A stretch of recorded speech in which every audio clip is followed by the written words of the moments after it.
Hi everyone. Once again, welcome to my channel Unbox English. Before I begin with today's singing lesson, I would like to thank everyone for their immense support. It really is motivating. Today, I will be covering pages 94 to 97 in part 2 of the singing lesson.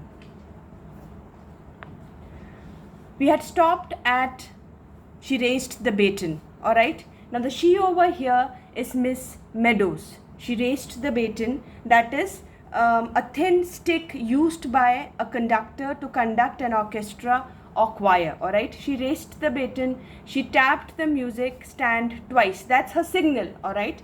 Telling everyone that you have to start doing it. Start singing. Down came Mary. Down came Mary on the opening chord. And how was it? She was telling the girls, this is how you're supposed to be doing it. And this is the way that they started performing. Down came all those left hands, beating the air, and in chimed those young, mournful voices in perfect synchronization. Fast, too fast, fade the roses of pleasure. Soon autumn yields into winter drear. You have to understand this is a lament, all right? So that is the word, that is the reason the word drear is used over there. Every word that you read over here, or rather what they were practicing, is basically a kind of it shows how they were feeling. It shows what was going on through their mind. It's a lament, a perfect lament. Fleetly music's gay measure passes away from the listening ear. Good heavens, what could be more tragic than that lament? The writer says that when you hear all of them singing, 4, 5 and 6 forms, and all of them together, and they're singing a lament, it feels as if the entire school is on the verge of a sob, a groan, or a sigh. Every note was a sigh, a sob, a groan of awful mournfulness, and it looked as if every word they were uttering, every groan that came out, it denoted, it signified a kind of passion as in the form of grief. I feel more and more strongly that a marriage would be a mistake. Children, one thing you have to understand, that the words which are given in italics, they are lines which have been taken from the lament, all right? So basically what is happening right now is you're witnessing a kind of a duel, all right? A duel which was going on, conflicting emotions which were going on in Miss Meadows' mind. How do you understand that? The thing is that at one point Miss Meadows is thinking about the letter. The other thing which keeps on popping in and out of her consciousness is what the children were singing, the lament, all right? So the words in italics are sentences which have been taken from the lament. I feel more and more strongly that a marriage would be a mistake. Now that's a very strongly worded letter. Her fiancé, that is Basil, he had written this, and she beat, and the voices cried. Again you have two things coming together, fleetly. What could have possessed him to write such a letter? And she's talking to herself, not exactly talking, she's thinking to herself. What could have led up to it? What could have been the circumstance which made him write such a beastly letter? It came out of nothing, and she said it was a bolt out of the blue. She was not expecting something like that. Nothing untoward had taken place in their relationship. Then how come all of a sudden he behaves in this manner? His last letter had been all about a fumed oak bookcase he had bought for our books, all right? And she also says that the last letter which he had sent, they were discussing the furniture, they were discussing how they are going to decorate their house. All these things were being discussed, and all of a sudden, suddenly she hears that her would-be fiancé is not interested in her anymore. And then going on, the writer says his last letter had been all about a fumed oak bookcase and a natty little hall stand he had seen.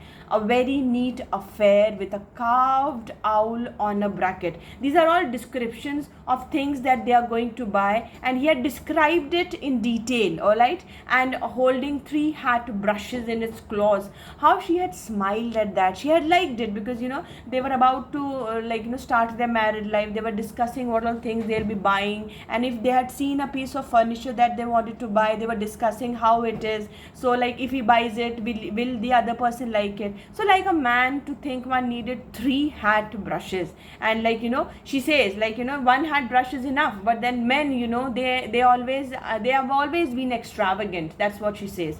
From the listening ear sang the voices. Again you have your lament coming in between.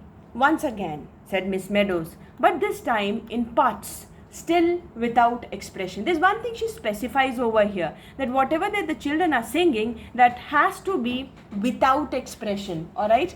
And fast, too fast. Again you have the line from the lament, with the gloom of the contraltos added. Now what is a contralto? A contralto is a woman with a low singing voice, alright? Now low voice, gloom, lament, and without expression, all of these things come together to give you a perfect lament. One could scarcely help shuddering, and like looking at, hearing that thing, shuddering is when you see something which is horrifying, or you hear something which is very it scares the peeps out of you.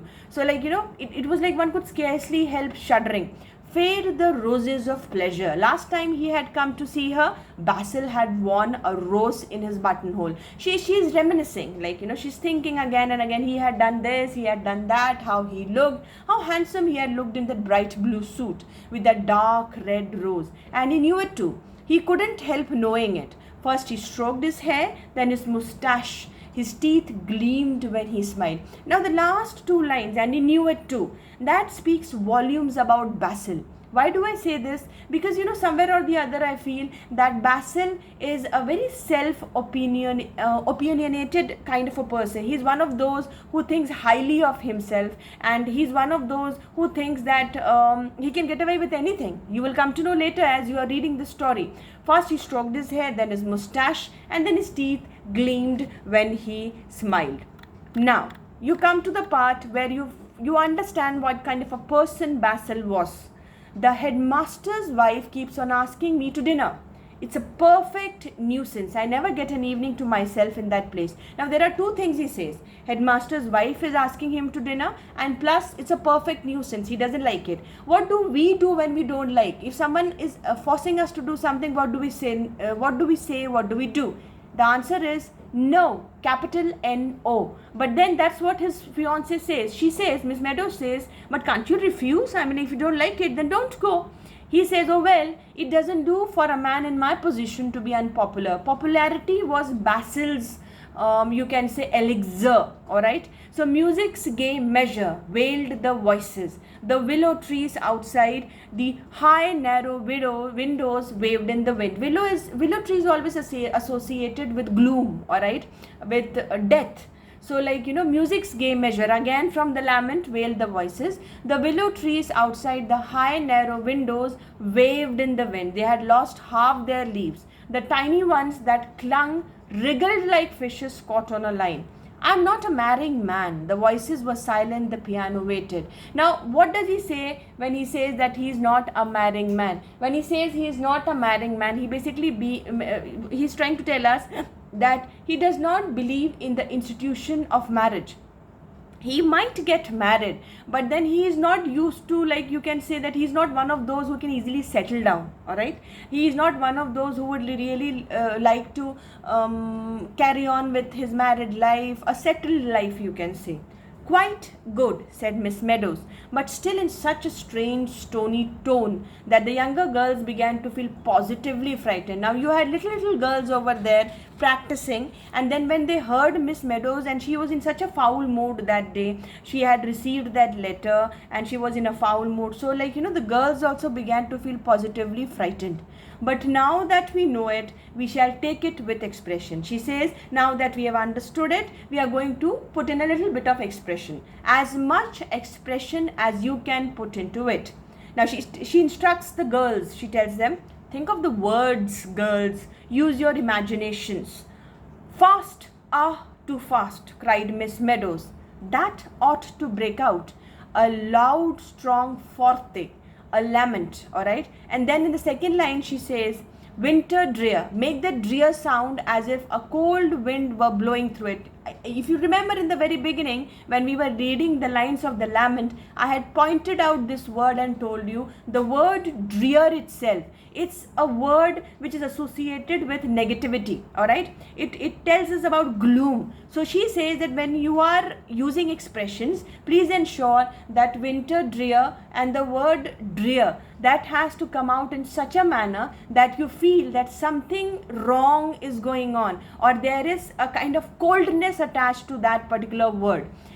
Drear, said she so awfully that Mary Beasley on the music stool wriggled her spine.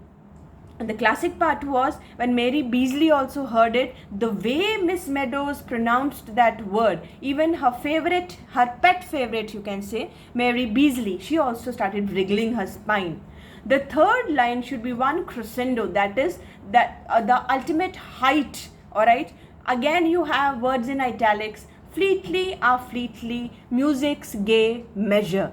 Breaking on the first word of the last line, passes, and then on the word, away you must begin to die, to fade, until the listening ear is nothing more than a faint whisper. These are all instructions being given to the children. For what? She's instructing the children how they are supposed to sing that lament with expression and how they are going to go about it, because it is supposed to be a kind of a dirth, a funeral song, you can say. So a lament is supposed to be something filled with grief. So she's telling them how they are supposed to take it out. You can slow down as much as you like, almost on the last line. Now, please, she asks them to, now finally instructions have been given. They have to now work on the idea. Again, 2 light taps. She lifted her arms again and she says, fast are too fast, and the idea of settling down fills me with nothing but disgust. Again, you have a repetition of lines from the letter. And what is the one thing which she can't digest? Again and again, it keeps on coming to her that Basil had simply told her that the idea of settling down fills him with disgust. Now, disgust is a very strong word. Disgust was what he had written. That was a good way to tell anyone, like, he had never been interested in from the very beginning itself. And it was as good as to say the engagement was definitely broken off. Now, what she was wondering was, broken off their engagement. People had been surprised enough that she had got engaged. Now, there are 2-3 things which are going on in this para.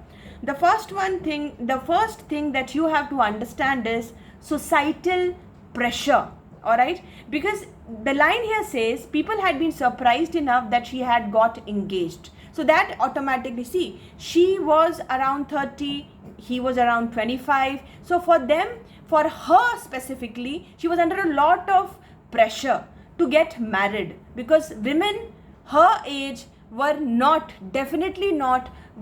supposed to be not married, you can say. The science mistress would not believe it at first, and now she starts thinking, she's not, see, if you come to understand what is going on in Miss Meadows' mind, you will realize that she's more hurt, or rather she's more, she's more surprised, she's more hurt with the fact that when the people come to know about it, that is what is getting her goat.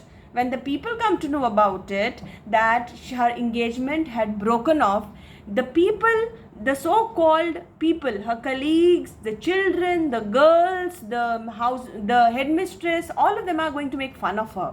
And then she says, it comes out crystal clear. But nobody had been as surprised as she. When he had proposed, who? Basil. She was very surprised. She was 30. Basil was 25. It had been a miracle. Simply a miracle, alright? God-given gift, literally, you can say. To hear him say as they walked home from church that very dark night, somehow or other, I have got fond of you. Now, fondness is not loving someone. Here you have a very clear explanation of the fact that Basil was fond of her. You're fond of a dog too, alright? But loving and being fond of something are 2 different things. And he had taken hold of the end of her ostrich feather boa. Passes away from the lightning ear. Again, repeat, said Miss Meadows. More expression, girls. Once more. She was literally tormenting them. She was like, the girls were actually at the end of their tether. Faster too fast. The older girls were crimson. Crimson is a color which comes to, like, you turn crimson when you are exhausted, when you're doing something and you have been running and you turn crimson and there's a lot of energy involved. So some of the younger ones began to cry because they could not keep up with the older girls. Big spots of rain blew against the windows. The entire setting of the story gives you a background of what kind of a story is going on, what kind of an atmosphere is there in the story. And it says, the rain blew against the windows, and one could hear the willows whispering, "Not that I do not love you, but my darling, if you love me," thought Miss Meadows, "I don't mind how much it is. Love me as little as you like." That shows her pathetic condition. She says, love me as little as you like, which is a little difficult to digest, because if you love someone, there is no little involved there. But she knew he didn't love her. That's the fact. She always knew that Basil did not love her, not to have cared enough to scratch out that word disgust, because if he really loved her, he would not have put that word disgust. Regret, definitely yes, but disgust, as I told you earlier, is a very strong word.